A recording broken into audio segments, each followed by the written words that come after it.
Hello, my friend.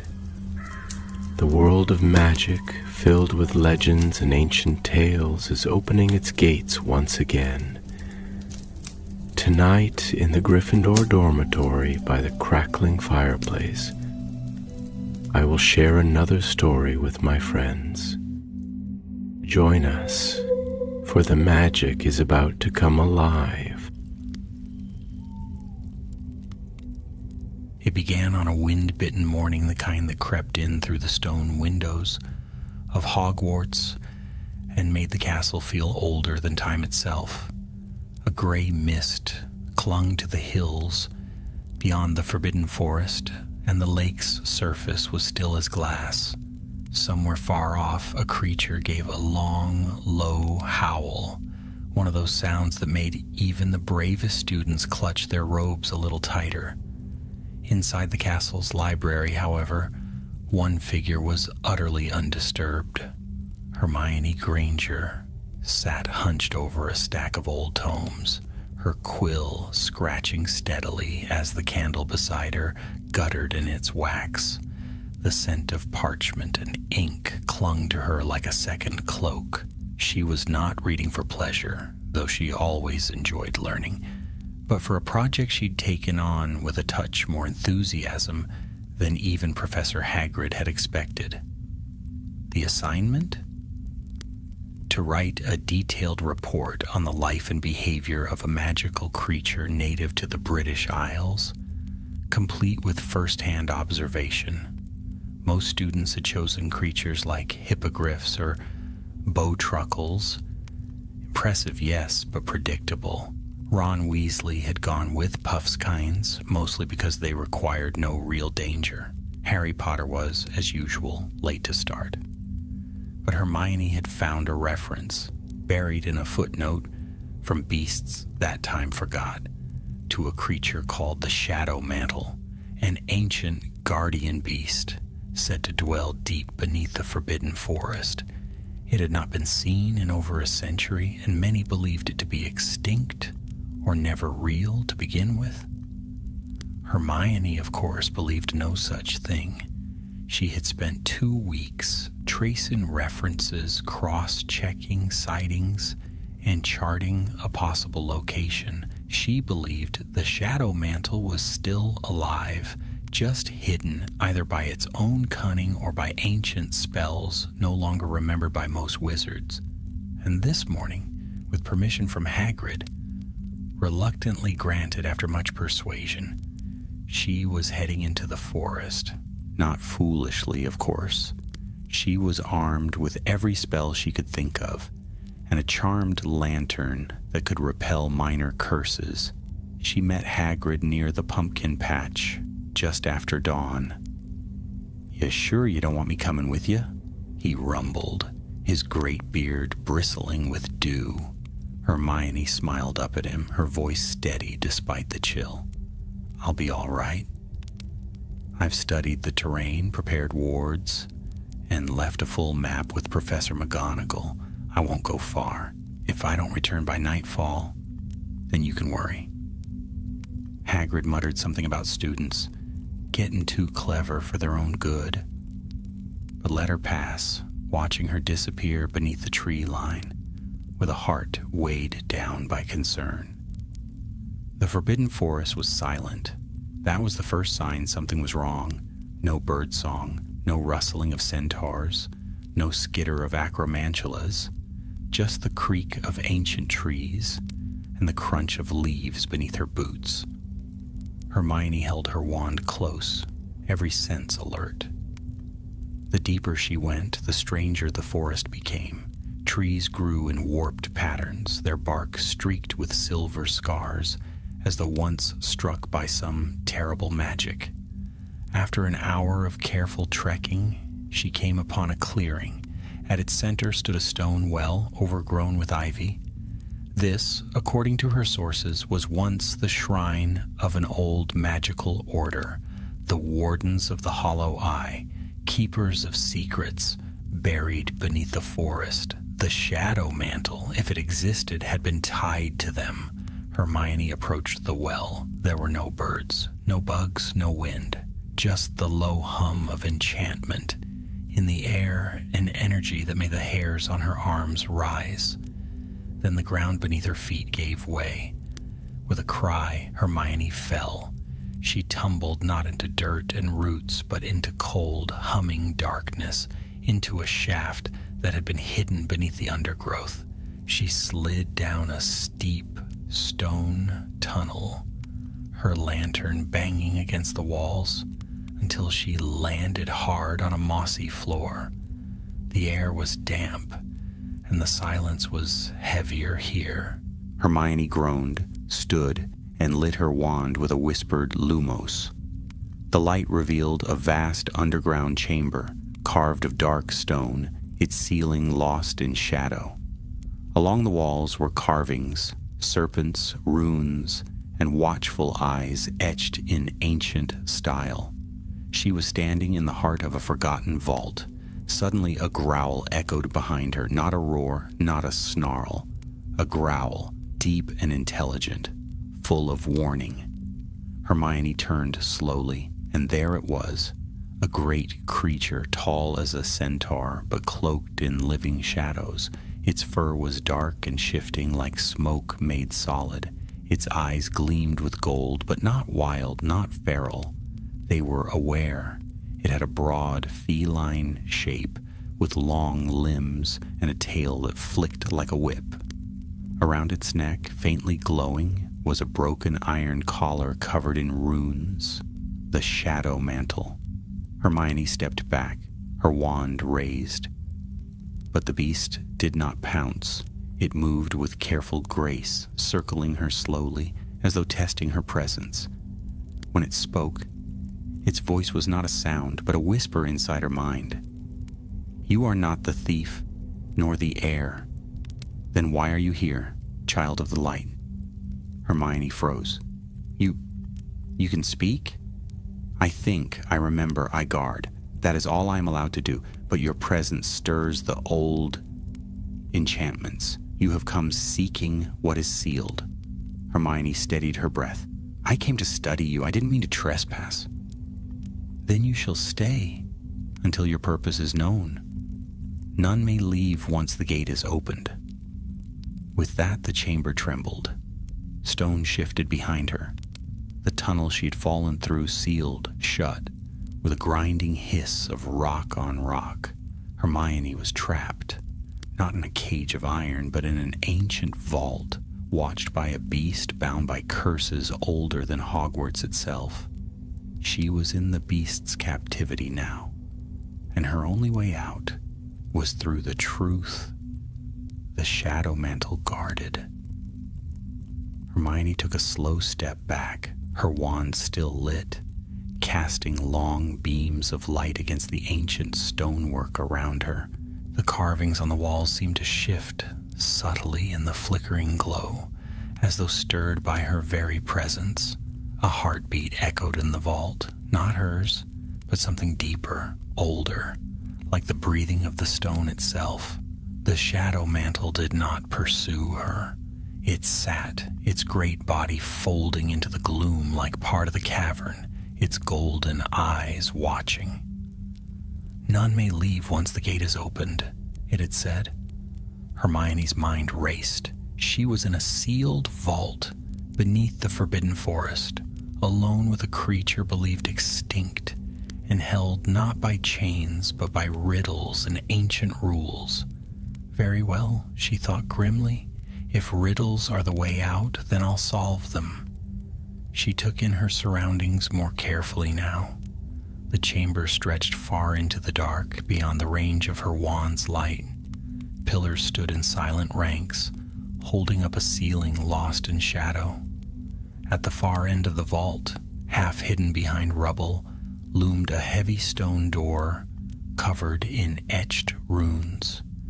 It seemed her first step had been chosen for her. Hermione stepped cautiously toward the door, glancing once at the beast. It watched her without moving, like a sentinel of the old world. She could feel its presence, neither hostile nor kind, simply bound. As she approached the ruined door, the carvings flared briefly with soft silver light, and lines of old magic danced across the surface like wind-blown frost. There were words now clear and pulsing. Speak the tongue that lies with truth. Name the serpent's heir and youth. Pass the trial, blood not shed, or leave as shadow, cold and dead. Hermione stared, the rhyme locking into place in her mind. The serpent's heir? Could that mean Voldemort? Or Salazar Slytherin himself? The tongue? That could refer to Parseltongue. But she wasn't a Parselmouth, and she doubted the vault would open to simple guesswork. Her eyes scanned the rest of the chamber. To the right of the door, set between two pillars, stood a pedestal carved in the shape of a coiled serpent. Upon it rested a shallow basin, empty but not unused. Dried traces of silvery residue clung to the rim. A memory basin. A pensive. Hermione reached forward, her fingers brushing the edge, and the vault stirred. Mist rose from the basin, swirling upward like breath on a winter's day. Shapes began to form in the air above it, figures half seen, voices long dead. She saw a wizard in dark robes, his face hidden beneath a serpent-shaped mask, speaking in an ancient tongue. Before him stood the shadow mantle, shackled and bleeding, defiant even in chains. The voice echoed, distorted by time. Guard the vault, beast. Let no soul pass unless they bear the mark or solve the path. The vision shimmered, changed. A younger figure, slight, hooded, approached the vault with trembling hands. The beast rose, snarling, and the vault's magic lashed out. The intruder screamed and fell. The vision ended. Hermione drew back, her heart beating fast. So, the vault was ancient, sealed by dark magic and guarded by the shadow mantle, an unwilling jailer. Only those who could prove themselves through wit or bloodline could pass, and none had succeeded. Until now, she turned back to the creature. You said I stirred the enchantments, she said aloud, her voice echoing softly. Why me? The shadow mantle's eyes narrowed. Because you are not bound by ambition nor blood. The vault responds to truth, and you seek it. That is rare. I don't want what's inside, Hermione said. Only to leave, to return to my world. And yet, the creature murmured, to leave, you must first walk the path. To walk the path, you must open the door. And to open the door, you must speak the tongue, Hermione finished. A bitter smile touched her lips. She could not speak Parseltongue. That was Harry's gift, born from the scar that bound him to Voldemort. But perhaps that wasn't the only way. Hermione knelt beside the pedestal and touched the basin again. Reveal to me the trial, she whispered. At her words, a new image bloomed. Not a vision, but a map, etched in glowing lines across the chamber floor. It traced a path through twisting tunnels behind the vault door, marked by 3 sigils, a serpent, a mirror, and a flame. 3 trials. Hermione's breath caught. This was no longer a matter of theory. She was in the heart of something designed to test and possibly destroy those who dared to enter, but she had faced worse. She had fought trolls, outwitted Death Eaters, brewed polyjuice potion in a bathroom stall. She was not going to cower now. I accept the trial, she said aloud to the chamber, to the beast, to the stone itself. The vault door rumbled. The runes flared, stone shifted, and with a grinding sigh the door creaked open. Behind it yawned a long corridor, its floor etched with serpentine carvings. At its end glowed a faint green light, unnatural, pulsing like a living thing. Hermione stepped forward. The shadow mantle rose and followed, silent as fog. The corridor led into a circular chamber where the first sigil, the serpent, glowed on the far wall.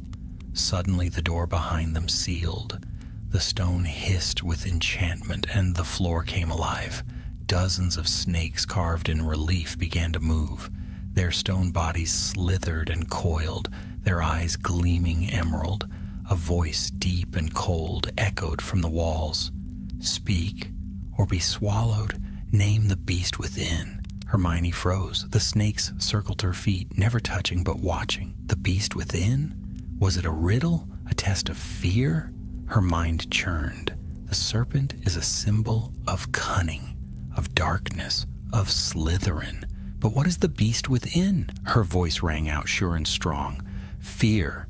The snakes paused, then hissed louder. Wrong, she thought again. Anger. Still wrong. They rose, beginning to coil higher around her legs. Pride. Another hiss. Her breath caught. They were closing in. She had seconds. Then clarity struck. What had the shadow mantle said? You are not bound by ambition nor blood. The vault responds to truth. Truth, that was the key. Hermione raised her chin. The beast within is the lie we tell ourselves. The chamber shuddered. The serpents froze, then melted back into the floor. The first sigil flared, then faded. Trial 1 passed. Hermione exhaled, her legs trembling. She steadied herself and moved forward, the shadow mantle padding behind. 2 trials remained, the mirror and the flame. The tunnel narrowed as Hermione pressed onward, her wand casting a soft circle of light that trembled against the rough stone. The air was warmer here, scented faintly of old ash and metal, and somewhere far ahead she could hear the steady drip of water echoing through unseen chambers. The shadow mantle followed a few paces behind her, silent save for the faint whisper of its paws brushing against the ground. Hermione did not speak. She had questions, hundreds of them, but none that seemed safe to ask aloud. Every sound she made was swallowed by the vault, as though the very walls were listening. The faint pulse of ancient magic throbbed in the air, a reminder that she was walking through something designed centuries before, meant to test, to measure, perhaps even to destroy. At last, the corridor opened into a new chamber. It was smaller than the first, circular again, and at its center stood a high pedestal of black glass. Upon it rested an enormous mirror, taller than Hermione herself, its frame carved with winding serpents and eyes of polished jade. The second sigil, the mirror, gleamed faintly above it. Hermione's heart skipped. It reminded her uncomfortably of the mirror of Arist she had once seen in her first year at Hogwarts, another magical object that revealed far more than it should. But this mirror was darker somehow, colder. The glass rippled faintly like water disturbed by a single drop. The shadow mantle's voice broke the silence, soft as a thought. The mirror of the second trial. It shows not what you desire, but what you deny. Hermione swallowed. And what am I supposed to do? Endure, the creature replied, or be consumed. She approached the mirror cautiously, her reflection shimmering in its surface. For a moment she saw herself as she was, dust-streaked, weary, determined. But as she looked longer, her reflection began to shift. The Hermione in the mirror straightened, her robes crisp, her face calm and proud. She looked older, wiser, perhaps even colder. Around her neck gleamed a badge bearing the crest of the Ministry of Magic. Minister for Magic, Hermione Granger. Behind her stood portraits of the past ministers, all bowing their heads in respect. Hermione blinked. No, she whispered, that's not. The image changed again. Now she stood alone in an empty hall. Parchments covered her desk, each stamped with red ink. Decrees, laws, orders. There were no friends, no laughter, only silence. Her face in the mirror was tight with weariness and power. Hermione took a step back. This isn't real. But the reflection spoke, her voice cold and perfect. Isn't it? This is what you want, to be seen, to be right, to be the cleverest witch of your age. I never stopped fighting to prove it. The reflection cut in. Even now, you walk into danger alone because you think no one else can do it properly. Hermione felt anger rise, sharp and stinging. I came here to protect others, to learn what this vault hides before someone dangerous finds it. The mirrored Hermione tilted her head. And yet deep down, you relish the challenge. You crave the test. Every riddle solved, every mystery mastered, it makes you feel alive. Admit it, Hermione Granger, you are not here for the vault. You are here for yourself. The words hit harder than a curse. For an instant, Hermione's wand hand trembled. The air around her shimmered, and the shadow mantle stepped forward, but the mirror's light flared, freezing them both in place. Hermione forced herself to look back. Her reflection now shifted again. No longer the proud minister, but a frightened girl of 11, standing in the great hall, clutching her new wand and wondering if she truly belonged. The voice softened. You were never chosen. You made yourself chosen. You studied until your fingers bled, spoke up until your throat ached because you feared being forgotten. Her throat tightened. The mirror wasn't lying. Not exactly, but its truth was twisted, a blade made of memory. Hermione closed her eyes, steadying her breath. Endure or be consumed. The creature's words echoed in her mind. She would not be consumed. When she opened her eyes again, her voice was steady. You are right, she said quietly to the reflection. I have always wanted to prove myself, but I also wanted to protect others, to make sure no one else had to feel small or powerless again. That's the truth, too. The mirror shuddered. Cracks ran across its surface like lightning. The reflection flickered, then shattered entirely, raining silver dust that vanished before it touched the floor. Hermione staggered, breathing hard. The shadow mantle watched her in silence. After a long moment, it inclined its great head. You faced yourself. Few pass this trial. She nodded faintly. Then let's keep going. As they left the chamber, she glanced once over her shoulder. For just a heartbeat, she thought she saw a faint silhouette standing in the mirror's place. A woman older than Hermione watching her with a sad, proud smile, but then it was gone. The next corridor sloped downward, the walls glowing faintly with veins of red light. The air grew hotter, heavier, filled with a faint scent of brimstone. Hermione could feel the pulse of magic growing stronger, the same energy that had lingered in the first chamber. At last, they reached a vast cavern. A circular pit burned in the center, filled with molten light that glowed, but gave no heat. Across the pit lay a narrow stone bridge, leading to a raised dais marked with the final sigil, the flame. Hermione's voice was barely a whisper. The last trial. Yes, the shadow mantle said, the trial of sacrifice. Before she could ask, the creature stepped forward, and the pit flared. The bridge cracked under an unseen force, and from the molten depths rose shapes of fire, human-shaped but hollow-eyed, their limbs twisting like smoke. They spoke with one voice. One must remain, one must burn, that the other may pass. Hermione's heart lurched. What does that mean?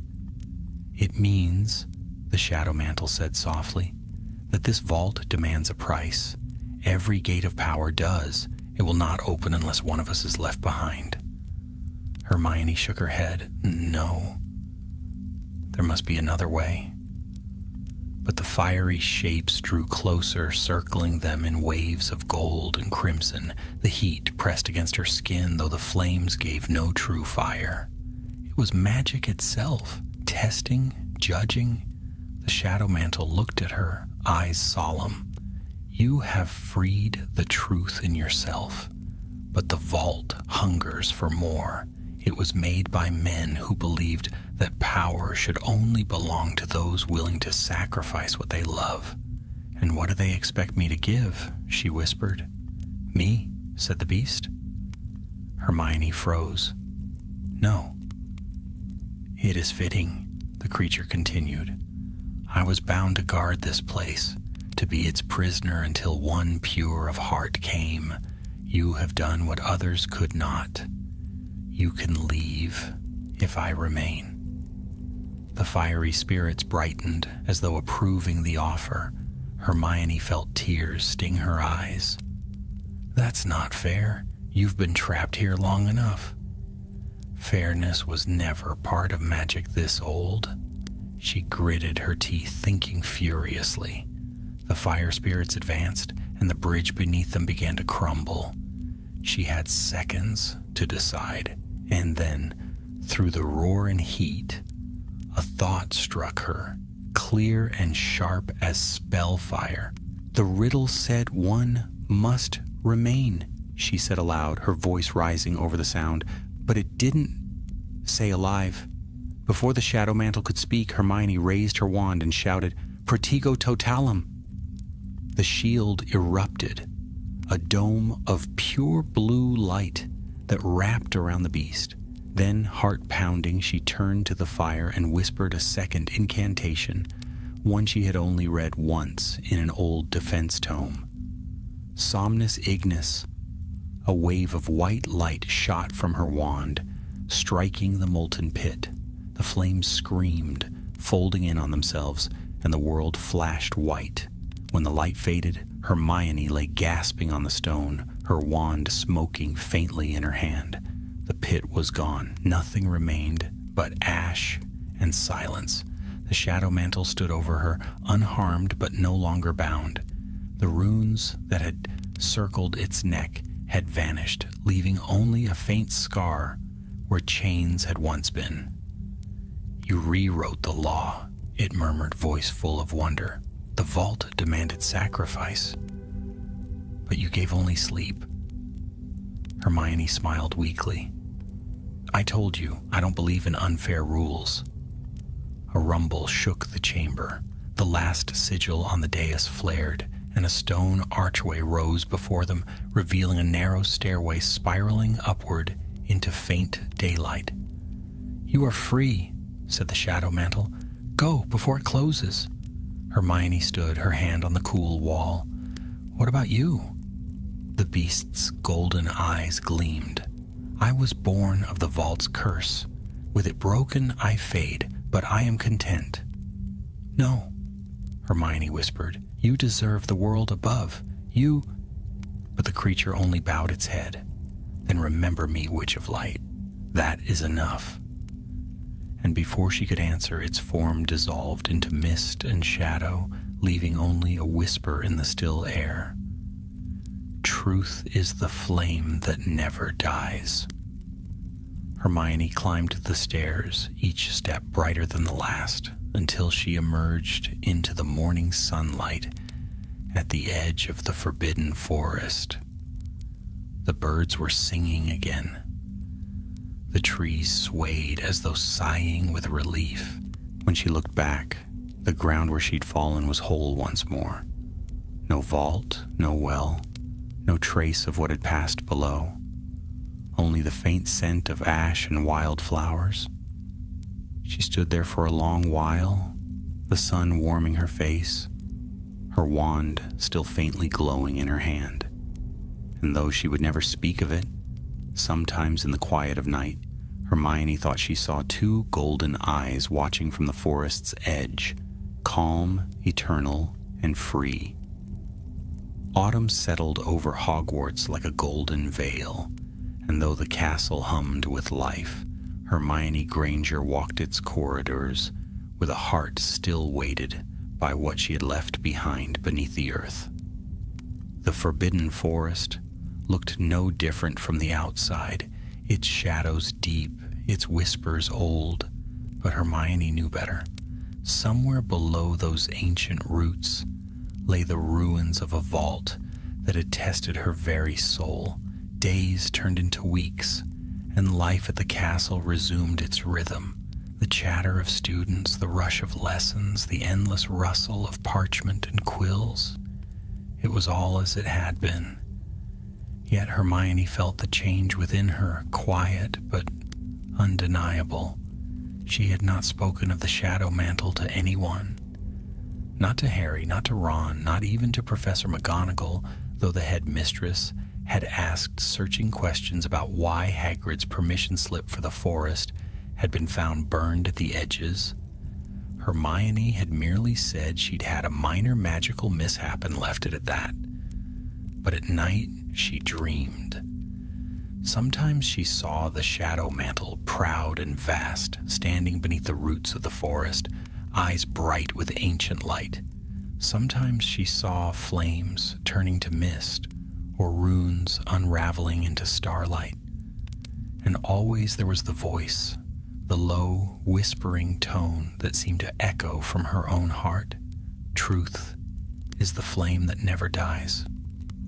The words would wake her each time with her wand in her hand and the faintest trace of smoke curling in the air. She told herself it was only memory. Magic often left traces on the mind, yet a deeper part of her, the part that had faced the mirror and the fire, whispered that something more remained. One cold evening, Hermione sat by the fire in the Gryffindor common room, a thick book open on her knees. The flames painted gold across the walls, and outside the windows the first snowflakes drifted against the dark. Harry and Ron were playing chess nearby, Ron grumbling at a pawn that refused to move as ordered, Harry laughing softly. "You're distracted again?" Harry said, not looking up. "You've been rereading that page for 10 minutes. Hermione blinked, realizing he was right. The words on the parchment swam together, unheeded. "Oh, I was just thinking," she said, closing the book gently. Ron grinned. "That's never just with you. What's the matter? Another essay due?" She smiled faintly. "Nothing like that. I suppose I've been wondering about the forest, about what might still be hidden there." Ron groaned. "Hermione, if you're thinking of going back in there, count me out. The last time nearly got us eaten by spiders, remember?" "I'm not going back," she said quickly, though the thought had crossed her mind more than once. "It's just, I can't shake the feeling that something was unfinished. The vault was sealed again when I left, but I don't know if it will stay that way." Harry set down his knight, his expression thoughtful. "You think someone might find it?" Hermione hesitated. "Perhaps. Or perhaps it was never truly meant to stay hidden. There were dark wizards involved in its creation once, the Wardens of the Hollow Eye. What if someone else knows of them?" Harry frowned. "If that's true, we should tell McGonagall or the Ministry." She shook her head. "Without proof, it would sound like another legend, and I don't even know where the entrance was anymore. The ground has shifted. It's as though it never existed." Ron yawned. "Then maybe that's for the best. Magic that old doesn't like being disturbed. Let it sleep." But Hermione's gaze had gone distant again, for even as Ron spoke, she felt it. The faintest prickling at the edge of her thoughts, like a breath of cold air moving through her mind. A voice. "You called me fair once, but magic is not done with you, Witch of Light." Her hand tightened on the arm of her chair. The fire crackled loudly, and for an instant the flames took the shape of eyes. 2 golden eyes, calm and unblinking. Then they were gone.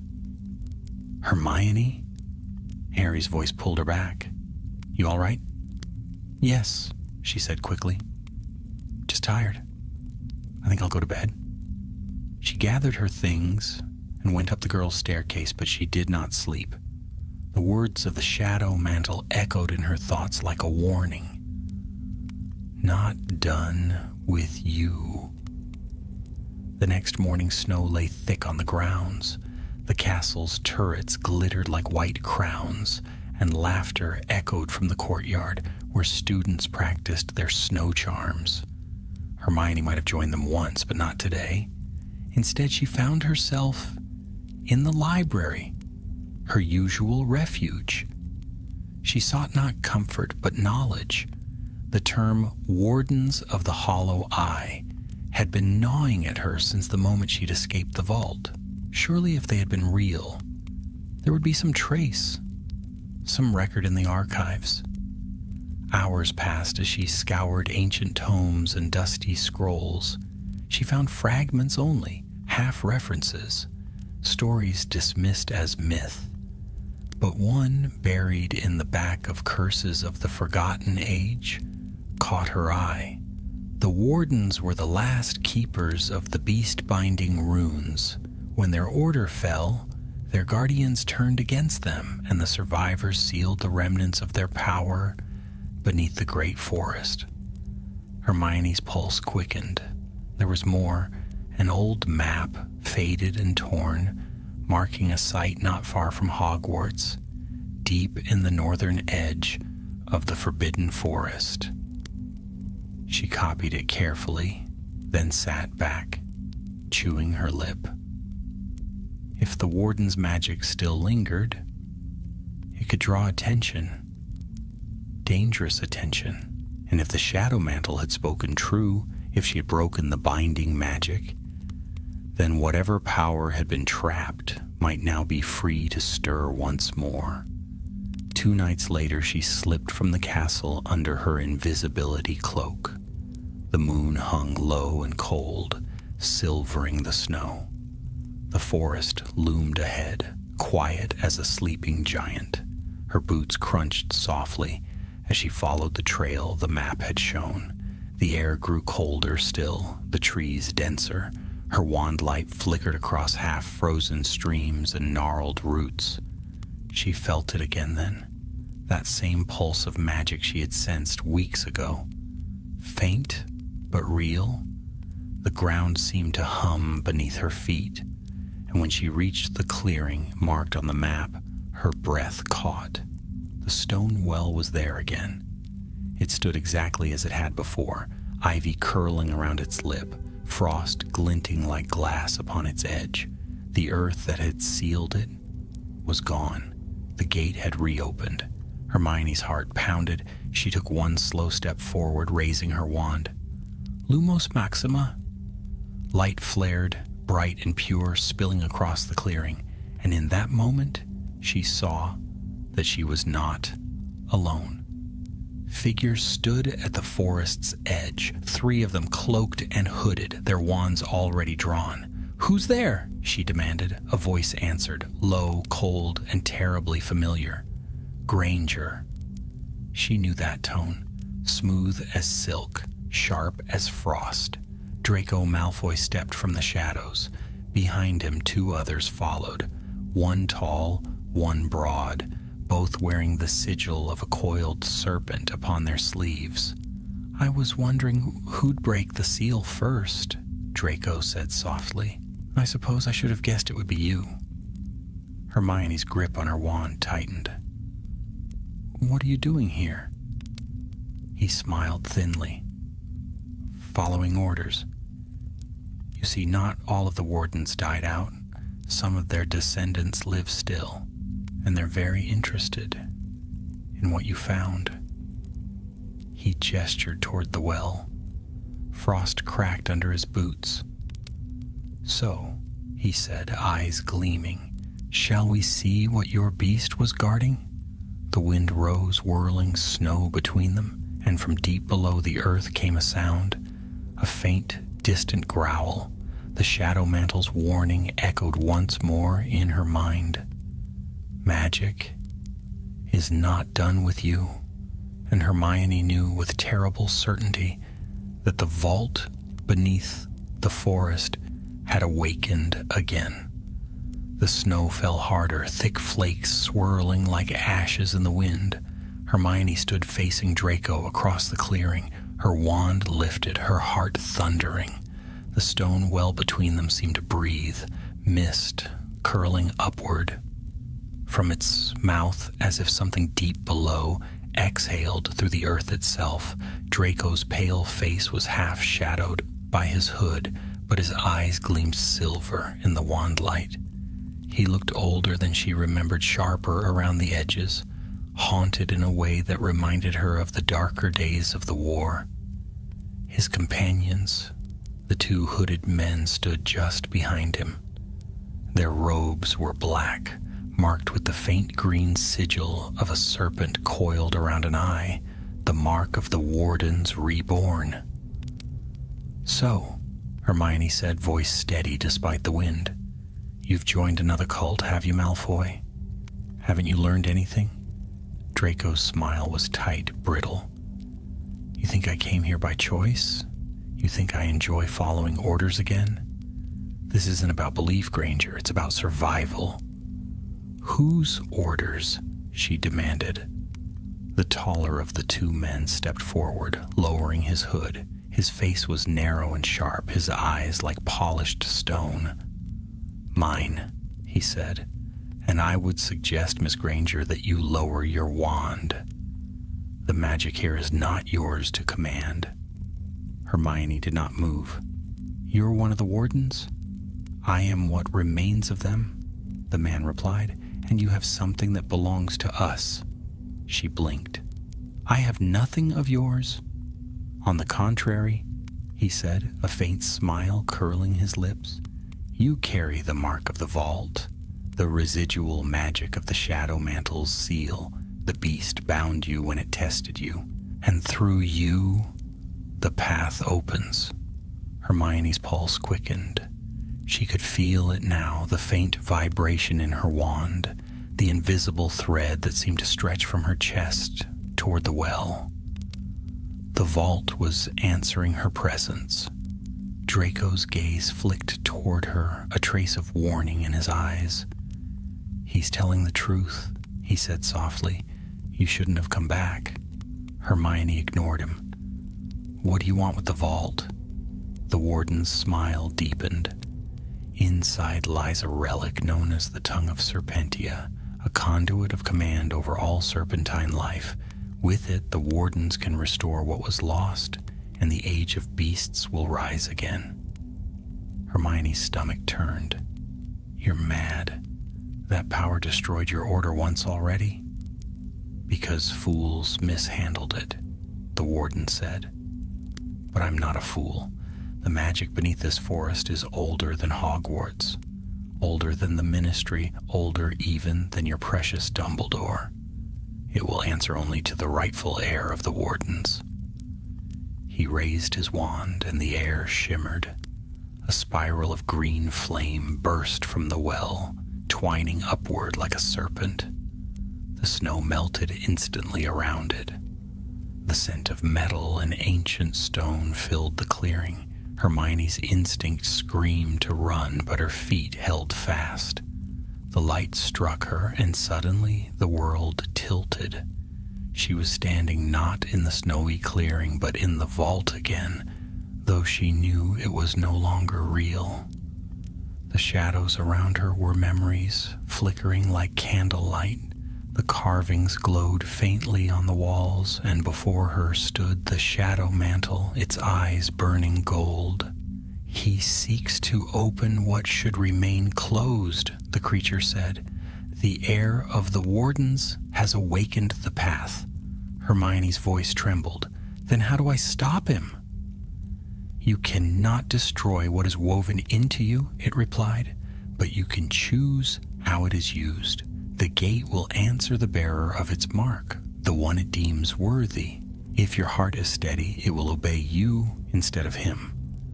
But the vault's magic is bound to truth," the Shadow Mantle finished. You faced it once. You must face it again. The vision rippled and the sound of the forest returned. The wind, the crackle of fire, the hiss of spells being drawn. Hermione blinked and found herself back in the clearing. Draco was shouting something and the warden's wand blazed with emerald light. The well now glowed from within, a swirling vortex of green flame. "Stand aside, girl," the warden said, his voice booming like thunder. "The beast chose you, but it will serve me." Hermione lifted her wand, every nerve alight. "You'll have to go through me first." "So be it." The blast came fast, green fire surging from his wand. Hermione dove aside, rolling behind a fallen tree as the spell scorched the snow where she'd been standing. Sparks flew, the smell of burned pine filling the air. Draco flinched back, clearly torn. "Malfoy!" Hermione shouted. "Help me!" His expression was unreadable. "You don't understand. If I disobey, they'll kill me.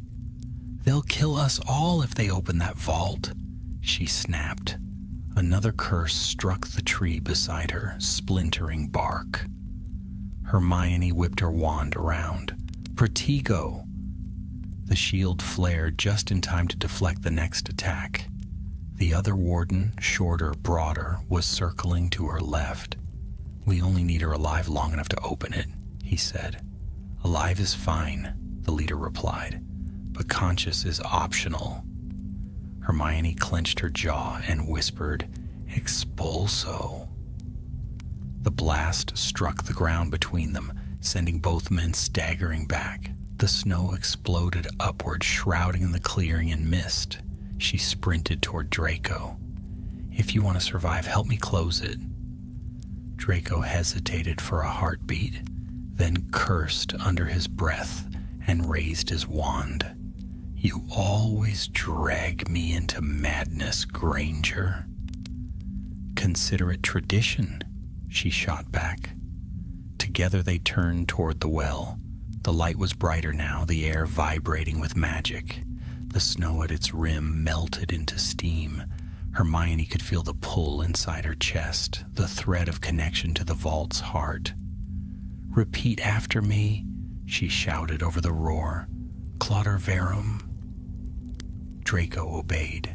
The two voices joined, echoing through the clearing. The flames faltered, but only for a moment. The warden's laughter cut through the storm. "You cannot seal what is already awakened." He thrust his wand downward and the well erupted. A shock wave rippled through the air, hurling Hermione and Draco backward. The world turned white with light. When Hermione's vision cleared, the clearing was gone. In its place yawned a vast crater of glowing stone. The well had split open like an egg, revealing a stairway spiraling down into the earth. And standing at its threshold, emerging from the mist, was a shape Hermione knew by heart. The Shadow Mantle. But it was changed. No longer bound by runes, no longer a prisoner of the vault's curse. Its fur rippled with shadows and its eyes burned brighter than before. The warden fell to his knees. "At last," he breathed, "the guardian rises. The air commands you, serve me." The beast looked down at him, its golden eyes glimmering. Then it spoke, not aloud, but in every mind present. "You are not truth. You are hunger."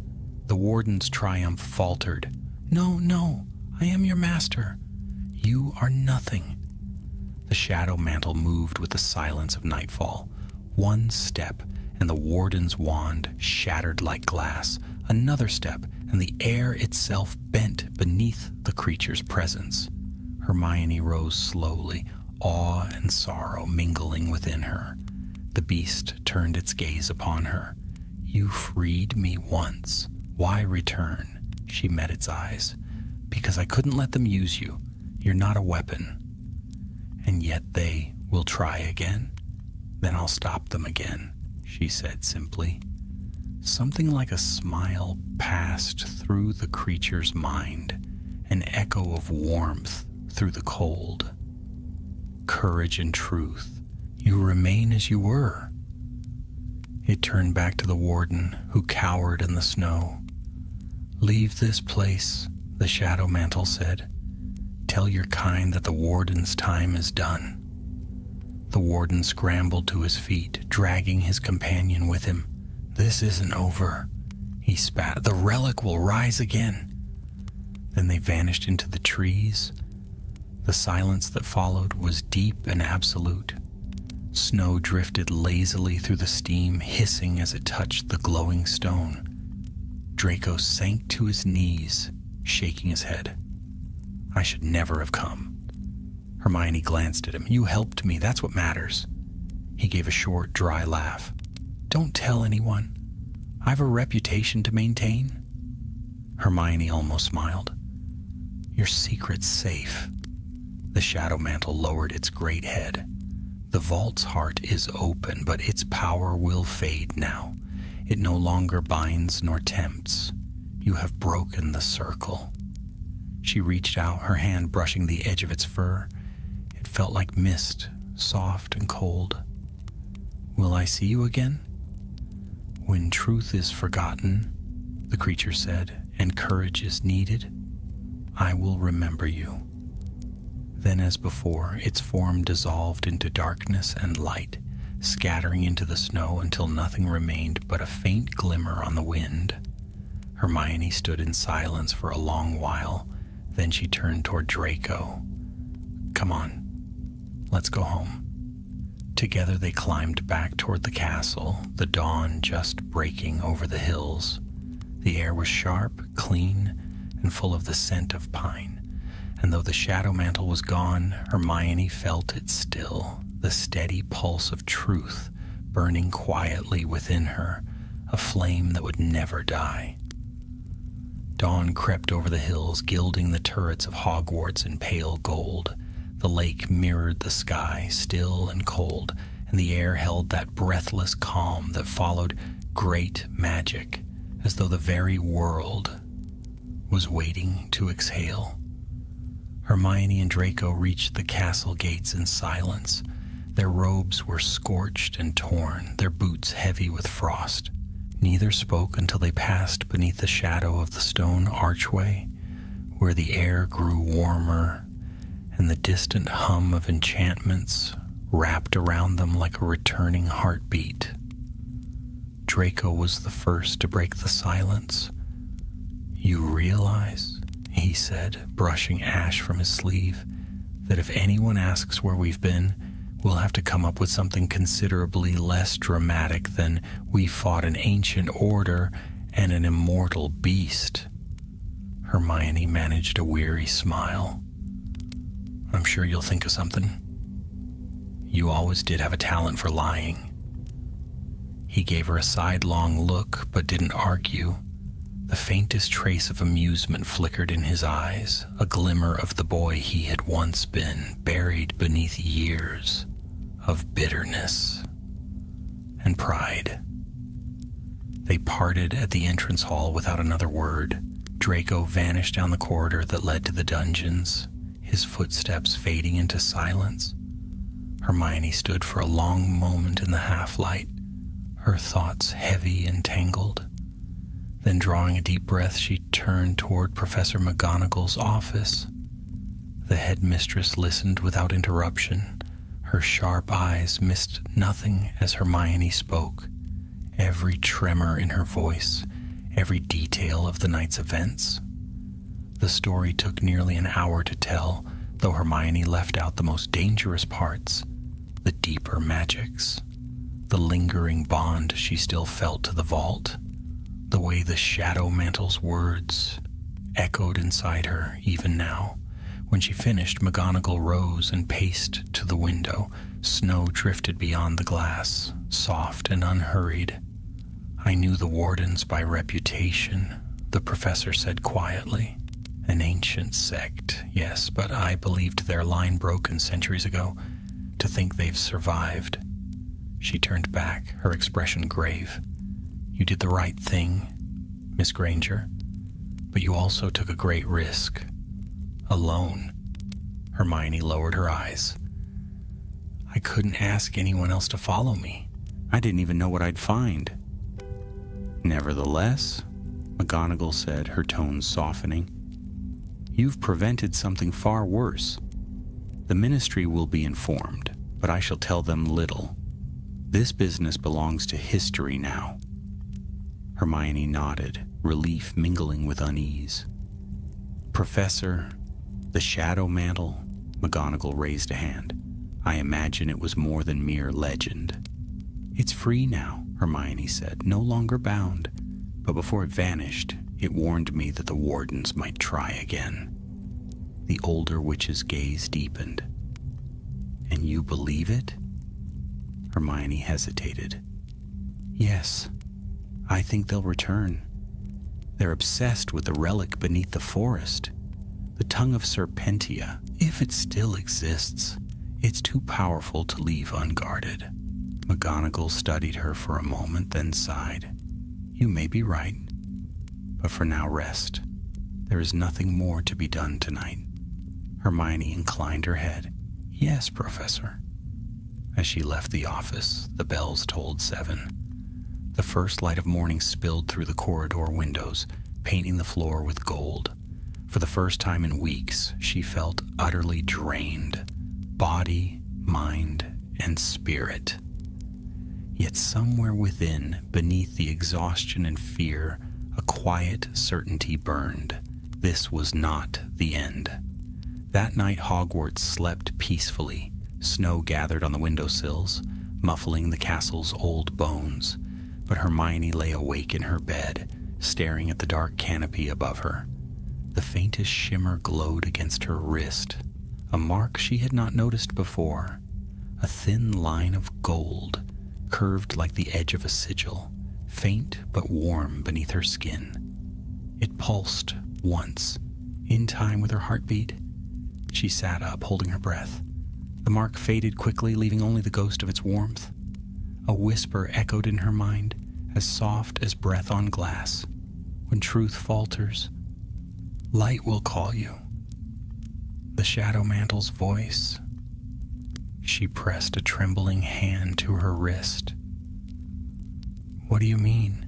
She whispered into the dark. But no answer came. Only the quiet murmur of the castle, the sigh of the winter wind. Weeks passed, winter deepened. The vault and its secrets faded from daily thought, though not from Hermione's mind. Classes resumed, exams loomed, and life at Hogwarts began to move once more at its steady, magical pace. Students whispered about strange sightings in the forest, shadows moving between trees, faint lights that glowed where no lanterns hung. Hermione said nothing, though her heart tightened with each rumor. One evening, as she left the library, she found Draco waiting in the corridor. I thought you'd gone home for the holidays, she said. I was supposed to, he replied, voice low. But something's happened. You should see this. He handed her a folded parchment. The seal bore the faint imprint of a serpent's eye. Hermione's blood ran cold. Where did you get this? It appeared in my dormitory last night, he said. No one saw who delivered it. Hermione broke the seal and unfolded the letter. The handwriting was neat, ancient, written in dark ink that shimmered faintly. To the one who bears the mark of truth, the vault was not destroyed. Its heart beats still beneath the forest. The relic wakes, and it remembers those who touched its power. When the moon wanes thrice, the serpent will rise. You cannot hide from what you have unbound. There was no signature, only a single rune drawn beneath the message, a serpent curled around an open eye. Hermione stared at it for a long moment, then folded the parchment carefully. They're summoning it, she said, or trying to. Draco's jaw tightened. Then we stopped them. She gave him a searching look. Why help me again? You could walk away. He hesitated. Because if they succeed, no one will be safe. Not me, not you, not Hogwarts. And because He looked away. "Because I owe you." Hermione said nothing. She simply nodded. "Then we prepare." For days they worked in secret. Hermione gathered texts on warding magic and ancient containment spells, pouring through pages until her eyes blurred. Draco, quieter but efficient, collected potions, ingredients, and charmed artifacts from the castle stores, things she suspected he wasn't strictly authorized to take. They studied maps of the forest, tracing the ley lines of old magic, trying to predict where the next awakening might occur. Each night, Hermione dreamed again of the shadow mantle, its eyes gleaming through the mist, its voice calling her by name. Then one evening, as the last sliver of the moon faded into darkness, the mark on her wrist flared hot as fire. She gasped, clutching her arm. "It's time." Draco met her gaze, pale but resolute. "Then let's end this." The forest awaited them once more, vast and silent beneath the winter stars. The snow had melted in patches, revealing black earth streaked with frost. The air was thick with magic, old, restless, alive. They followed the faint pull that throbbed beneath Hermione's skin, the same invisible thread that had once led her to the vault. It drew them northward, through thickets and ancient trees, to a place where the ground sank into a hollow, ringed with roots. The earth there glowed faintly with green light, the mark of the wardens. Hermione's wand trembled in her grip. "This is where they're gathering." Draco nodded, scanning the shadows. "Then we strike first." But before they could move, the light beneath their feet flared, and a circle of runes ignited around them. The air cracked with energy. Figures emerged from the trees, cloaked, masked, at least a dozen of them, the wardens reborn. At their head stood the same leader Hermione had faced weeks ago, his eyes cold as marble. "Welcome back, bearer of truth," he said. "You come just in time to witness the return of the serpent." The ground shuddered. The runes pulsed brighter. A deep rumble echoed from below, as if the earth itself were awakening. Draco lifted his wand. "Whatever you're doing, stop it." The warden only smiled. "It cannot be stopped. The tongue of Serpentia calls to its mistress, and she is coming." Hermione's heart pounded.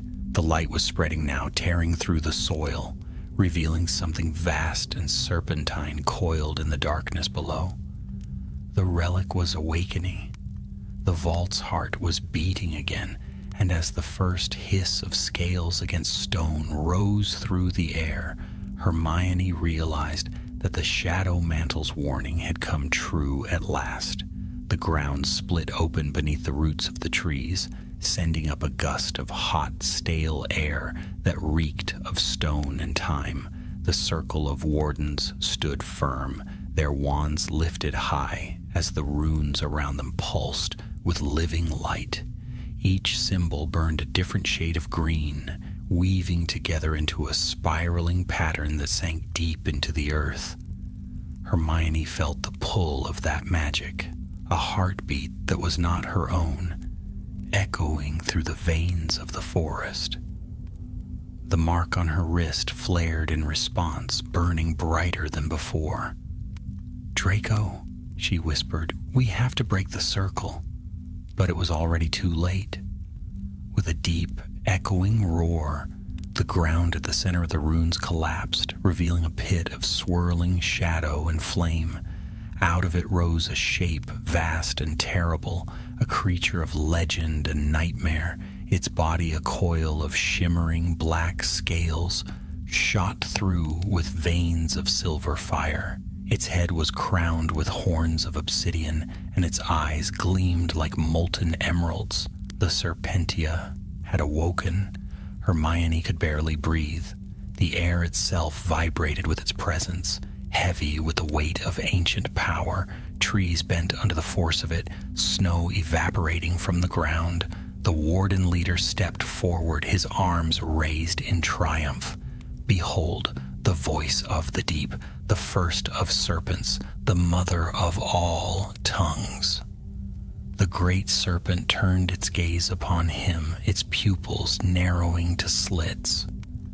When it spoke, its voice was a whisper that filled the world. Who dares call me from sleep? The warden knelt, head bowed. I am the heir of the wardens, your servant. I have freed you, my queen. A sound rolled through the clearing, a hiss that might have been laughter. Freed? You mistake your place, child? None free me? I rise when the world is ripe for ruin? Hermione's pulse hammered. She lifted her wand. Finite incantatum, she shouted, directing the spell toward the glowing circle. The nearest runes flared and sputtered, but did not fade. The magic binding the creature to the circle was too strong, drawn from the vault itself. Draco shouted something, she couldn't hear what, and a blast of blue light struck one of the wardens, sending him sprawling. The others turned at once, wands snapping upward, curses flying through the dark. Hermione dove aside as a jet of green fire scorched the ground where she had stood. The serpent above them coiled higher, its tail smashing through the trees, its voice rising like thunder. You fight beneath my shadow, and yet you think to command me. I am the tongue, I am the word, I am every whisper that has ever turned a heart to evil. The leader of the wardens turned, fury twisting his face. Bind to me, he cried, pressing his wand to the ground. By the blood of the air, by the oath of the eye, obey. A line of light shot from his wand to the serpent's chest, wrapping around it like chains. For an instant, it seemed to work. The serpent convulsed, roaring in pain. But then the chains shattered, fragments of green flame scattering through the night. The creature lunged. Hermione barely saw it move. One moment the warden stood defiant, the next he was gone, swallowed whole in a single strike. The rest of his followers broke, scattering into the trees. Their spells flashed wildly in panic, lighting the snow with sickly green light. Run, Draco shouted. But Hermione did not move. The mark on her wrist was burning now, not with pain, but with recognition. The serpent's eyes turned toward her, and she felt its mind brush hers, a vast, cold presence that tasted of stone and shadow. So, it hissed softly, the child of light who carries the beast's mark. I remember you, you touched my gate. Hermione's knees trembled, but she forced herself to stand firm. You were sealed for a reason. Go back. Back? The serpent's laughter rumbled like an earthquake. There is no back. The flame of truth has broken the seal, and the world has forgotten fear. I shall remind it. The creature began to rise again, towering above the treetops. Each scale shimmered like liquid shadow, each breath stirring the snow into blinding storms. Hermione turned to Draco. We can't kill it, she said. It's not alive like we are. It's magic given form. Then what do we do? She glanced at the glowing runes. We send it back. Draco stared at her. You said that wasn't possible. It wasn't, she said, until now. She raised her wand high, drawing on every ounce of power she could muster. The mark on her wrist flared in answer, golden light threading up her arm.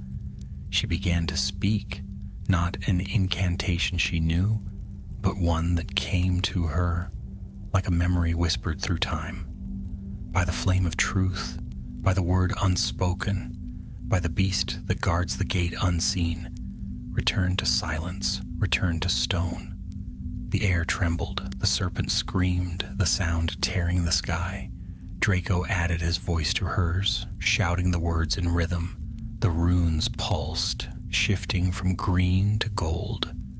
"You cannot bind me again," the serpent roared. "The world is mine to command." "Not while truth still stands," Hermione said, her voice steady, "and it always will." The golden light expanded, wrapping around the serpent like molten chains. It thrashed, its massive coils striking the earth and splintering trees, but the light held firm. Each pulse drew it downward back toward the pit from which it had come. The ground shook violently. Snow and ash whirled in the air. And for a moment Hermione thought she might be torn apart by the power she had unleashed. Then the light flashed once, brighter than the sun, and the serpent was gone. Only silence remained, the kind of silence that comes after storms, deep and absolute. The circle of runes was blackened, the pit closed once more. The wardens who had fled were gone, their footprints vanishing into the snow. Draco sank to the ground, breathing hard. "Is it over?" Hermione lowered her wand, every muscle trembling. "For now." He gave a humorless laugh. "You say that like you expected to wake up again tomorrow." She met his eyes. "Because magic that old doesn't die, it waits." For a moment neither spoke. The wind whispered through the trees, carrying the faint scent of smoke and frost. Then Hermione turned, her gaze drawn to the horizon. The first light of dawn was breaking once more. She took a deep breath and said softly, "Let's go home." They returned to the castle before sunrise, slipping through the hidden passages known only to students who had spent too many nights out past curfew. The halls were quiet, the portraits asleep. Hermione felt every step in her bones. Draco stopped at the foot of the staircase leading toward the dungeons. "Granger," he said. She turned. He hesitated, as though the words cost him something. "You did well tonight. You always do." Hermione smiled faintly. "So did you." He shrugged. "Don't make a habit of telling people that." Then without another word, he vanished down the stairs. Hermione watched him go, a strange ache in her chest. Then she turned toward the Gryffindor Tower, her steps slow and heavy. That night, as she finally fell into sleep, she dreamed again. Not of the vault, nor of the serpent, but of the shadow mantle. It stood upon a hill bathed in moonlight, its fur rippling with stars. "You have done what few could," it said. "You faced the darkness not with might, but with truth." The vault is silent once more. Hermione looked at it, her voice barely a whisper. "Is it truly over?" "No," said the beast, "but for now, the world breathes easy. Rest, witch of light. The flame endures." And as its voice faded, Hermione's dreams filled with warmth, a golden fire that burned without consuming, the eternal light of truth, unbroken. Spring came quietly to Hogwarts, unfurling across the hills in a slow, silver-green tide. The snow melted from the towers and courtyards. The lake thawed into mirror-bright water, and the scent of earth and grass replaced the winter chill. Yet even as the castle awakened, Hermione could not shake the shadow that lingered behind her thoughts. The vault was sealed. The serpent returned to its sleep, but the echoes of that night had not faded. Every so often when she touched her wand, she felt a faint vibration beneath her skin, as though something deep within the forest still breathed, waiting. Her studies filled her days, of course. NUTs were looming, and yet she found her mind drifting. Books that had once absorbed her utterly now failed to hold her. Even Harry and Ron noticed the change, though she did her best to hide it. "You've been quiet lately," Harry said one morning at breakfast, watching her stir her porridge absently.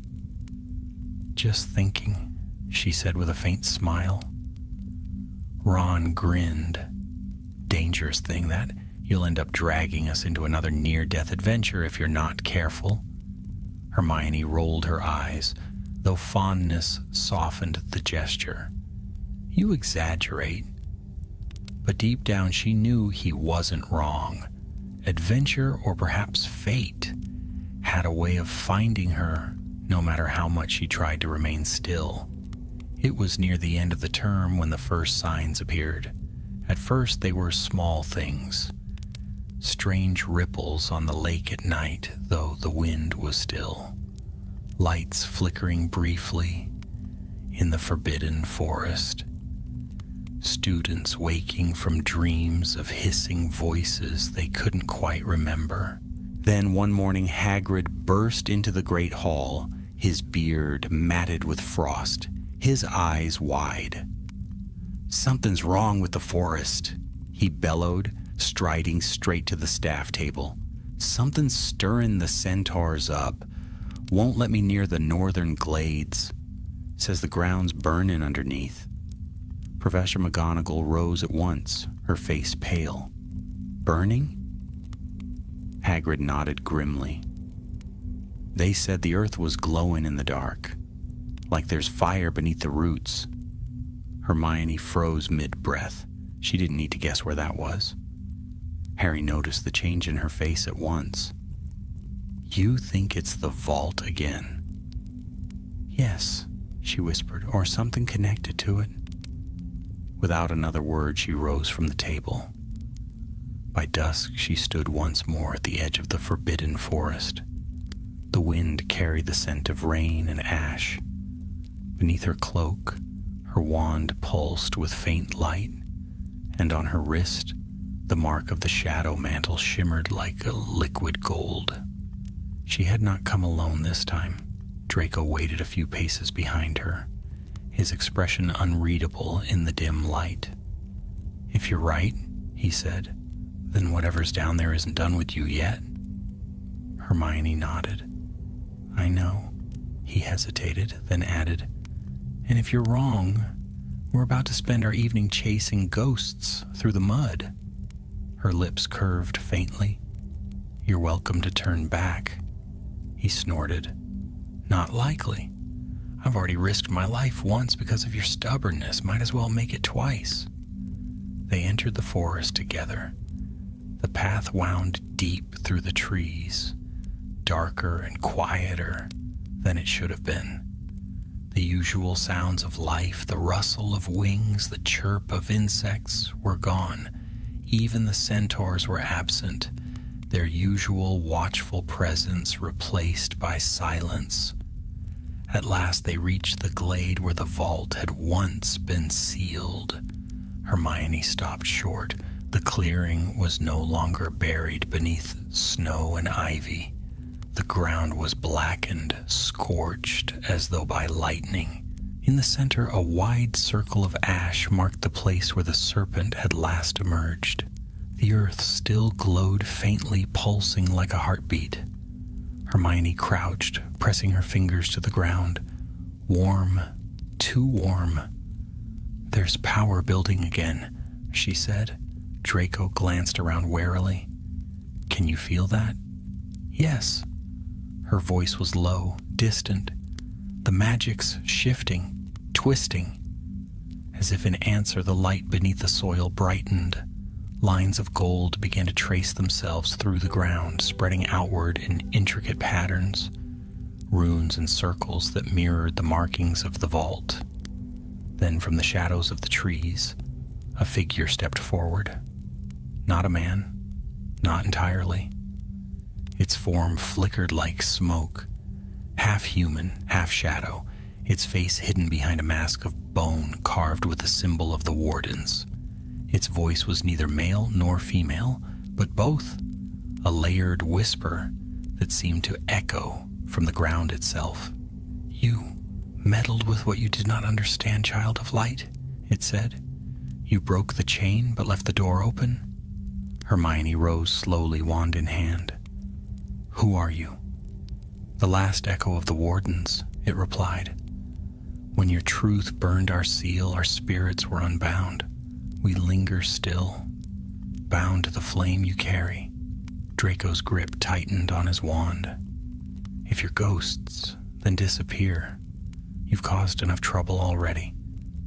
The figure turned its masked face toward him. The living always think the dead may rest when bidden. But we are part of the vault's heart now. Its magic rises, and with it we awaken. Hermione's heart pounded. If you want power, you'll find none here. The serpent is gone. The serpent sleeps, the voice hissed. But the relic remains, and through you it can rise anew. Before she could react, the ground beneath her feet blazed gold. The mark on her wrist burned like fire. She gasped, clutching it, but the pain was not from within her. It was pulling outward, as though the vault's power sought to reclaim what it had given. Draco caught her arm. "Hermione!" The ghost's laughter rippled through the clearing. "You see? You cannot wield truth without cost. The flame you carry belongs to us." Hermione gritted her teeth. "No." She raised her wand and shouted, "Exsolvo Veritas." Light erupted from her palm, blinding and pure. The shadow reeled back, its form shattering like smoke in a gale. But before it vanished completely, its voice echoed one last time. "You cannot burn forever, Witch of Light. All flames die." Then it was gone. Hermione fell to her knees, the golden glow fading from her wrist. The mark now lay cold against her skin, dull as ash. Draco knelt beside her. "What was that?" She drew a trembling breath. "A remnant. The vault's magic bound to the warden's souls. When I broke the seal, I didn't destroy them. I set them free." He frowned. "So they're still here?" "Yes." She looked up at the blackened clearing, her eyes dark with thought. "And they're gathering their strength again." The air around them shifted, the faintest whisper threading through the trees. "All flames die." Hermione rose, her jaw set. "Not this one." They returned to the castle under a rising moon. Its light turned the forest silver, masking the ruin beneath. Hermione felt the weight of the night pressing on her shoulders, the echo of the warden's laughter still cold in her ears. In the distance, the towers of Hogwarts glimmered like beacons of safety. Yet even as she crossed the threshold of the grounds, she knew that safety was an illusion. The magic she carried, the truth fire, was no longer just a gift. It was a tether, binding her to something vast and restless. And somewhere beneath the roots of the world, the serpent of stone and flame dreamed again. That night, as Hermione finally lay down to rest, the mark on her wrist flickered faintly once more, not bright, not burning, but steady, a heartbeat of light, stubborn and alive. Outside, the wind whispered through the forest, carrying the first breath of summer, and beneath it, faint as the rustle of distant scales, a whisper replied, "The flame endures." Days passed, and the calm that followed the confrontation in the forest felt fragile, as though the world itself were holding its breath. The students of Hogwarts carried on, laughing in the courtyards, revising in the library, and speaking of Quidditch matches and summer plans. But Hermione moved through those bright, ordinary days like a shadow drifting among the living. The mark on her wrist had dimmed since that night, yet she still felt its pulse from time to time, a soft flicker like a candle's heart, reminding her that her bond with the vault had not been broken. It was quieter now, yes, but not gone. Never gone. She threw herself into study as a kind of refuge, though the books she turned to were no longer school texts. They were older, stranger volumes that whispered of ancient wards, elemental spirits, and bindings deeper than time. Each evening she stayed in the library long after sunset, and Madame Pince, though disapproving, said nothing, perhaps sensing that this was not mere curiosity but something heavier, more urgent. Draco came to find her one night, his pale hair damp with mist, his robes spattered from a late patrol. "You're going to wear yourself to dust," he said, dropping into the chair opposite hers. Hermione didn't look up from the parchment spread before her. "I can't stop. If the wardens return, they're dead. Dead doesn't mean gone." Her quill paused. "You saw what they became." Draco leaned back, folding his arms. "Then what exactly are you planning to do? Study them into submission?" She sighed, rubbing her temples. "There has to be a way to seal them properly this time, to quiet the vault's power without destroying it. If I can understand what binds truth and flame together." He gave a faint, humorless laugh. "You sound like Dumbledore, always chasing answers that only half the world can even imagine." Hermione looked up then, her eyes bright and fierce. "Someone has to." For a moment their gazes held. Then Draco's shoulders softened. "You really never stop, do you? Would you want me to?" He hesitated, then looked away. "No." The silence that followed was oddly companionable. The candles guttered low, and the rain outside traced silver lines down the tall windows. Finally, Hermione closed the book before her, its spine creaking. "I think," she said quietly, "I may need to see the forest again." Draco groaned. "You just can't help yourself." "I have to be sure," she insisted. "If the magic there is changing again, the castle could be in danger. We're all tied to the same ley lines, the same ancient roots." He regarded her for a long moment, then nodded. "Then we go at dawn." The forest met them in silence once more. Spring had deepened into early summer, and green leaves whispered overhead. The air was warm, heavy with the scent of moss and rain. Yet beneath that peaceful surface lingered something darker, an unease that made the birds fly wide circles and the centaurs keep to their hidden paths. They reached the glade just as the sun's first light filtered through the trees. The ashes from the last battle had been scattered by rain. The black soil softened, and wild flowers had begun to grow where fire once burned. At first glance, it seemed the time had healed the wound, but Hermione felt it at once, a subtle hum beneath the earth, like a pulse just under the skin. She knelt, pressing her palm to the soil. It was warm, alive. "Still beating," she murmured. Draco crouched beside her. "You think the serpent's still down there?" "It never truly left," she said softly. "When we banished it, we sent its form back to the depths, but not its essence. That's woven into the forest now, into me." He frowned. "Then what happens if it wakes again?" Hermione rose slowly. "Then I'll have to wake with it." Before he could question her, a sudden wind swept through the glade. The leaves rustled, the flowers bent, and the faint glow beneath the soil flared gold. The air thickened with the scent of ozone. And then she heard it. A low voice, deep and mournful, echoing from the earth itself. "Hermione!"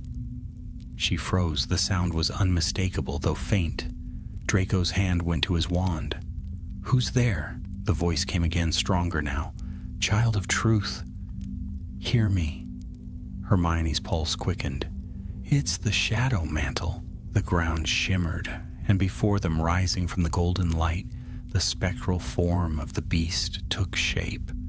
It was not solid now, but woven of light and shadow, its eyes the same steady gold that had once burned in life. Draco stepped back, startled. "I thought it was gone." "Gone, but not ended," said the beast. "The vault's heart is bound to both of us now. You and I, keeper and flame, I linger where truth endures." Hermione took a trembling step forward.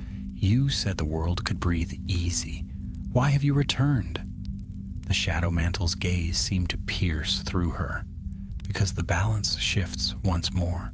The warden's spirits stir in the deep roots of the forest, feeding on the remnants of the serpent's power.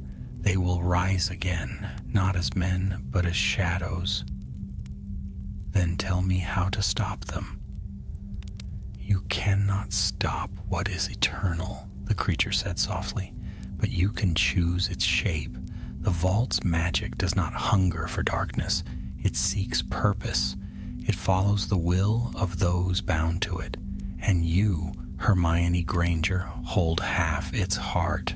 She stared at it, her voice shaking. "And the other half?" The beast's eyes turned to Draco. He stiffened. "You're joking." "You stood with her when the vault was sealed," the shadow mantle said. "The flame recognized your resolve and marked you as its second. The light burns brighter when two stand together." Draco's face was pale. "So what? You're saying I'm cursed too?" Hermione's lips curved faintly. "I'd call it shared responsibility." But the beast's tone grew grave. "Together, you may guide the flame or be consumed by it. The choice will come soon. When the wardens rise again, they will seek to claim your bond and twist it to their will. You must face them not with fear, but unity." The wind grew stronger, stirring the leaves into a spiral around them. The beast began to fade, its golden light scattering into sparks. "Remember," it said, "truth is not merely light. It is fire, and fire must be tended, lest it devour all." Then it was gone. For a long time, neither spoke. The forest was utterly still. Finally, Draco let out a breath. "So we're bound to an ancient vault and some cursed magic that won't stay asleep." Hermione nodded slowly. "Yes." He gave her a dry look. "Typical." Despite herself, she laughed softly. The sound was quiet but real. "I suppose it is." As they turned back toward the castle, the sun broke through the trees, casting long beams of light across the forest floor. The warmth on Hermione's skin felt different now, alive, like the pulse of the flame within her had reached out to meet the dawn. And somewhere, far below their feet, beneath roots and stone, the remnants of the vault glowed faintly in answer. Two lights now burned where one had been, one gold, one silver, twining together like threads of the same fire. That night, as the castle slept, Hermione stood by her window, watching the stars wheel across the sky. She felt the mark on her wrist stir again, a faint warmth that was no longer lonely. Across the castle, she sensed the same spark answering. Draco, awake, feeling it too. The forest was quiet, but she knew the silence would not last. Darkness never truly died. It waited, but so did the light. And when the time came, she would be ready. Summer's breath lay heavy upon Hogwarts. The castle walls, usually cool as stone and shadow, seemed to hum with heat. The great lake glittered like black glass, reflecting the weight of the skies above.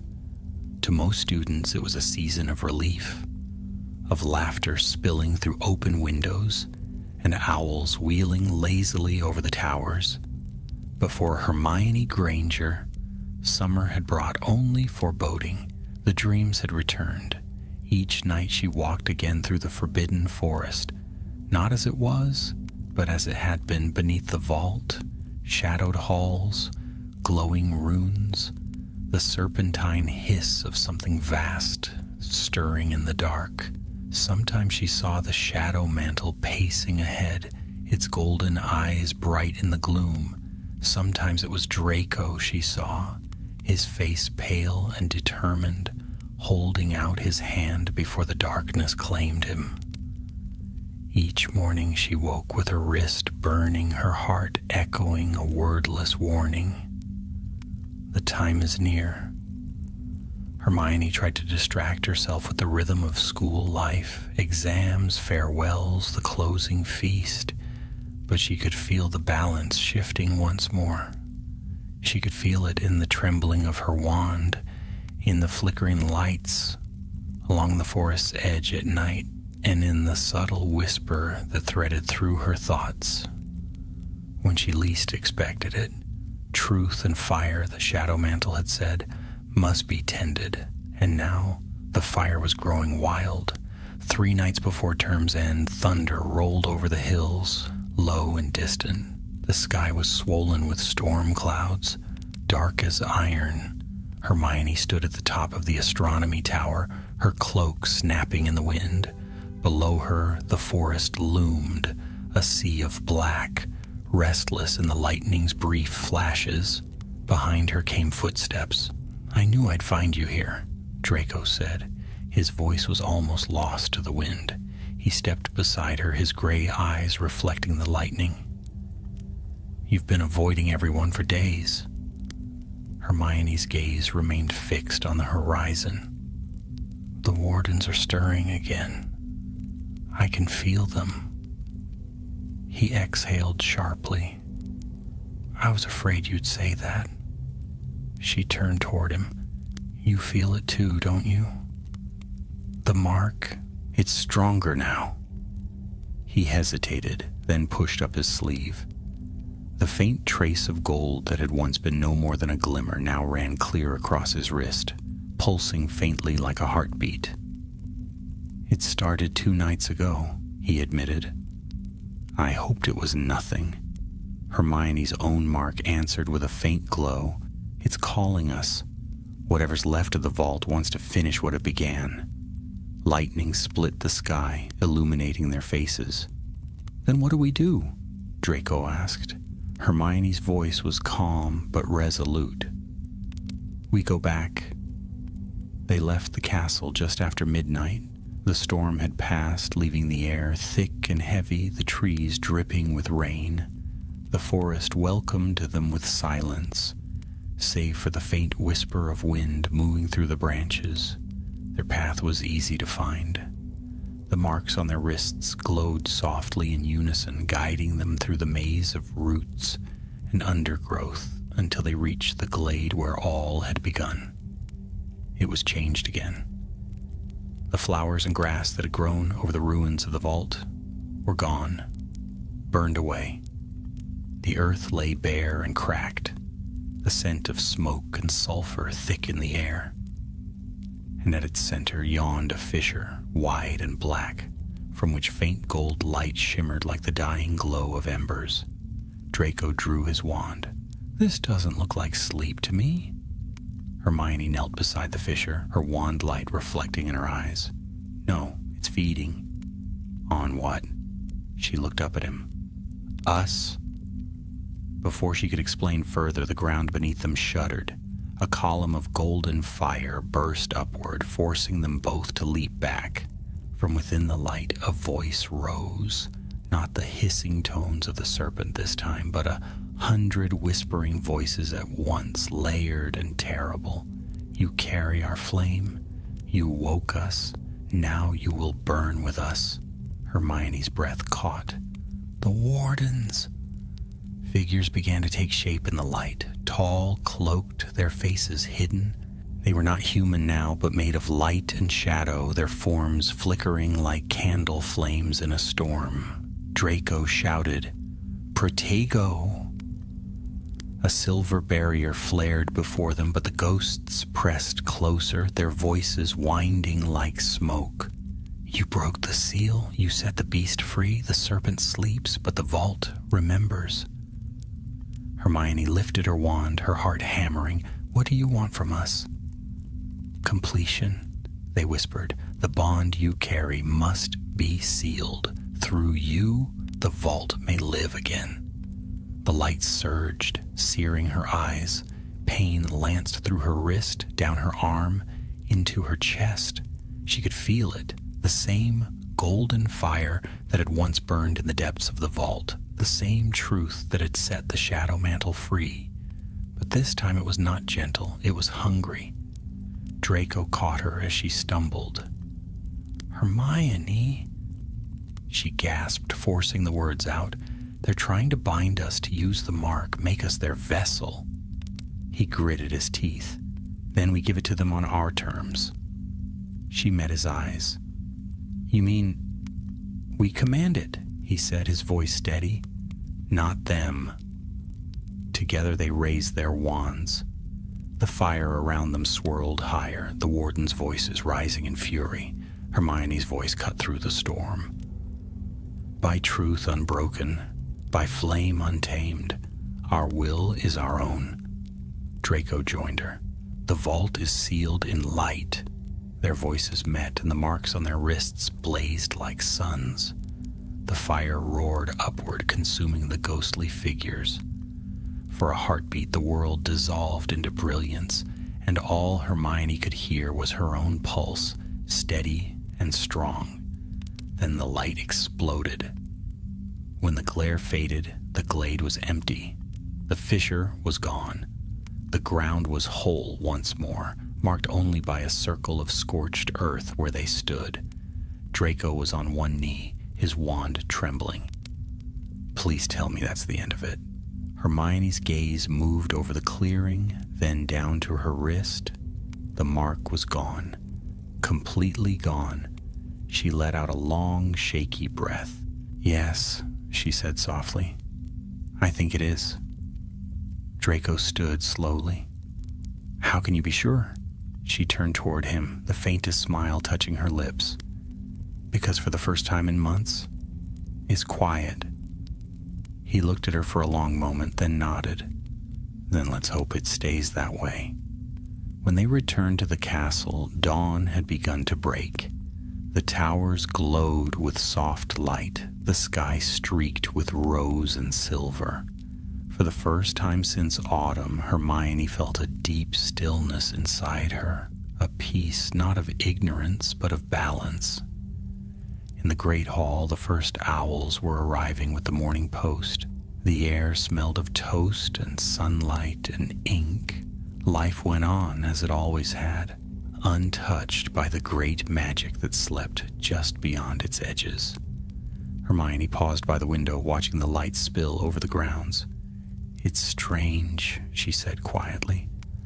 "All that power, all that danger, and it ends like this, quietly." Draco stood beside her, his hands in his pockets. "Not every ending needs thunder." She smiled faintly. "No, sometimes light is enough." For a moment they stood together in silence, the sunlight warm upon their faces. Somewhere far away, in the depths of the forbidden forest, the earth was still. No pulse, no whisper, only peace. The vault slept once more, bound not by chains or curses, but by truth, freely given. And as the sun climbed higher, Hermione knew that though the flame might someday be called again, it would never again burn alone. Summer ended, and the long shadows of September crept once more across the hills of Scotland. The leaves turned to copper and gold, whispering softly in the chill wind. The castle stood proud as ever, its high towers catching the early light, its walls murmuring with old magic. Yet within those stone halls, something had shifted, something subtle, but deep. For Hermione Granger, peace had never been simple. She had saved the wizarding world once before, and now again she had sealed something ancient, something greater than any spell or wand. But such acts left traces, echoes in the heart that could not easily fade. It had been months since that night in the forest. The vault was silent, the mark gone, the serpent's fire buried in the earth. Still, every so often she would feel a stirring, a faint tremor in her wand, a whisper in her dreams, as though the very roots of the forest remembered her touch. Yet life at Hogwarts pressed on, and time smoothed the edges of memory.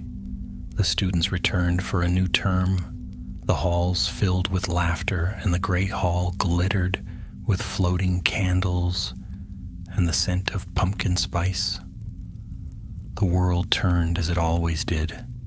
Hermione had chosen to remain at the castle for another year, assisting Professor McGonagall with research into protective charms and ancient wards. It was quiet, honest work, and though she pretended it was simply duty, she knew part of her stayed because she could not yet let go. The forest called to her still. One crisp morning, as dawn broke pale over the lake, Hermione walked alone along the edge of the forbidden forest. Mist coiled low around her boots, and the first light of day turned the dew to silver. She came often now, not to seek danger, but to listen to the silence, to the memory of what had once been alive beneath the roots. She reached the glade at the forest's heart. The ground was unmarked, save for a ring of wild flowers that had sprung up where the vault had been. Their petals glowed faintly gold in the morning light, though no enchantment could be traced. Hermione knelt, brushing her fingers against them. "You're still here," she whispered. The wind stirred the trees, gentle but firm, as though in answer. She smiled faintly. "I suppose you always will be." A twig snapped behind her. Hermione turned sharply, her wand half raised, then paused as Draco Malfoy stepped from the shadows, his cloak drawn close against the morning chill. His expression was calm, though his eyes held that same wry glint she'd come to recognize. "I should have known I'd find you here," he said. Hermione rose, dusting her robes. "And I should have known you'd follow me," he smirked.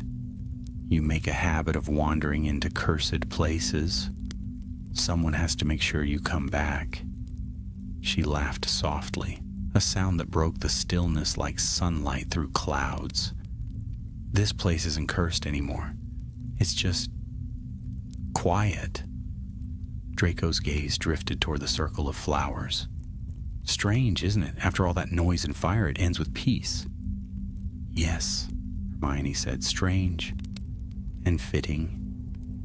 They stood together for a while, watching the sunlight creep across the glade. The silence between them was no longer heavy with things unsaid. It was companionable, warm. At length Draco spoke. "Do you think it's truly gone? The vault, the wardens, all of it?" Hermione's eyes softened. "Gone? No. Nothing in magic ever truly is. But it's asleep, and as long as no one disturbs it, it will stay that way." He nodded slowly. "Then let's hope it dreams kindly." In the weeks that followed, Hogwarts settled into its new rhythm. Hermione returned to her studies, teaching younger students how to weave protective wards and decipher runes. She found comfort in the quiet order of the work, the gentle hum of magic that lived in the castle's walls. But sometimes, late at night, when the corridors were empty and the candles had burned low, she would pause and look out across the grounds. The forbidden forest was a dark mass beneath the moonlight, mysterious and eternal. And once or twice, she thought she saw it, the faintest flicker of gold, moving through the trees, like a great cat pacing unseen among the shadows. Each time she smiled, her heart full of both longing and peace. Autumn ripened, the air grew colder, and the first frost painted the windows with lace. On the eve of the year's first snowfall, Hermione stood again by the fire in the common room, a mug of tea warming her hands. The flames danced gold and red, and for a moment she fancied they whispered like an old friend. "Truth is fire. fire must be tended. She closed her eyes and listened. The whisper was not a warning this time, but a memory, a promise. For even if the Shadow Mantle's voice had faded into legend, its words would remain. Truth was never a spell or a relic. It was a choice, made each day in light and in darkness. And though the vault beneath the forest might slumber, its flame had not perished. It had passed on to her and perhaps to others who would one day stand where she had stood, between power and mercy, between fear and hope. Spring returned once more, and with it came renewal.